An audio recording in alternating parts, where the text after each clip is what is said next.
Président ad intérim du bureau de l'Assemblée nationale, le professeur Isaac Jean-Claude Chilumbaye, accompagné du deuxième vice-président Christophe Mbosoko Diampouanga, du rapporteur Jacques-Juliet Sengekeli et de la questeur adjointe Grace Neima, a présidé ce mardi 30 septembre 2025 la toute première réunion de la conférence de présidents qui est l'organe des directions de la Chambre basse du Parlement.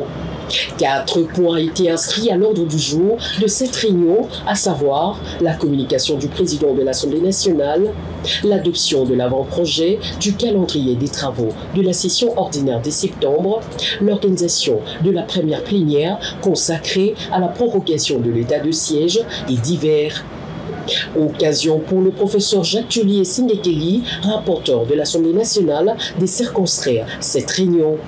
Le président de l'Assemblée nationale a fait part à la conférence des présidents de la remise-reprise qu'il y a eu entre lui et le président Vital Kamerhe, et aussi de son devoir d'informer officiellement les autres instances de la République, notamment le président de la République, chef de l'État, le gouvernement, sur les vacances créées au sein du bureau, notamment sur la question de l'organisation des élections pour, n'est-ce pas, compléter ces vacances.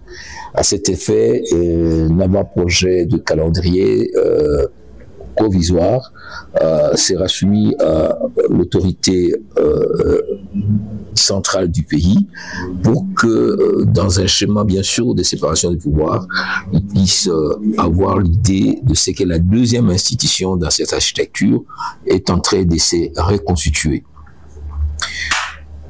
En ce qui concerne l'avant-projet du calendrier de cette session de septembre, le rapporteur a fait part de l'ensemble des questions qui seront abordées lors de cette session de septembre. Il y a d'abord des arriérés non législatifs, il y a des contrôles et des auditions de certaines institutions de la République qui n'ont pas pu avoir lieu. Il y a ensuite les arriérés législatifs. Nous avons plus ou moins 30 matières qui sont soit en attente des avis du gouvernement, soit dans les commissions, soit au niveau du Sénat. Et nous avons donc eu un aperçu global de toutes ces questions d'arriérés législatifs. Alors, en ce qui concerne les arriérés ou les nouvelles matières non législatives, il y a la question du rapport de vacances parlementaires. Ces rapports doivent être déposés dans l'urgence. Il y a les contrôles budgétaires effectués par la commission ECOFIN. Et il y a une douzaine de commissions d'enquête, autres missions d'information et d'évaluation qui ont été envoyées dans les provinces et dans certaines entreprises.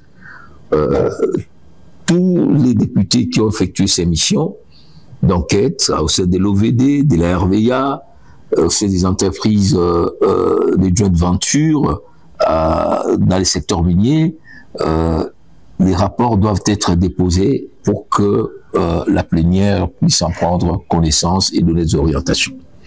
Sur les nouvelles matières, il y a bien sûr la loi des finances 2025 et le projet de loi des révisions 2024 qui sont en train d'être distribués aux députés, et il y aura donc en concertation avec le gouvernement et notamment le ministère des Relations avec le Parlement une harmonisation pour que ces débats importants sur l'avenir de la nation puissent avoir lieu. Et enfin, nous avons abordé la question relative à la prochaine séance de prorogation de l'état de siège qui doit avoir lieu obligatoirement avant le 4 octobre. Nous avons reçu la lettre de la plus haute autorité, le président de la République, qui nous demande, n'est-ce pas, cette prorogation. Il était important qu'un certain nombre de contacts avec les autorités chargées de la mise en œuvre de cet État puissent se faire pour que nous ayons un débat serein, responsable, eu égard à cette agression persistante et aux tensions qui continuent, n'est-ce pas, à traverser cette partie de notre République. La question relative à la situation des administratifs, cette question est prise à bras-le-corps par le bureau parce que l'administration constitue la colonne vertébrale d'appui au travail parlementaire.